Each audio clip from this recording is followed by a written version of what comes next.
Hello guys, today I'm gonna show you how to get an iPhone is restore mode.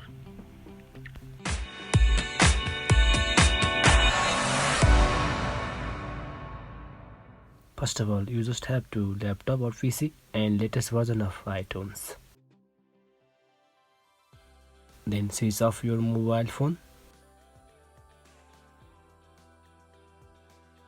Then press the home button and connect the data cable from the laptop. Keep pressing the home button.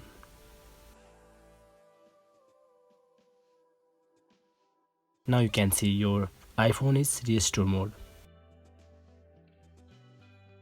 Now your iPhone is restore mode and connected with laptop.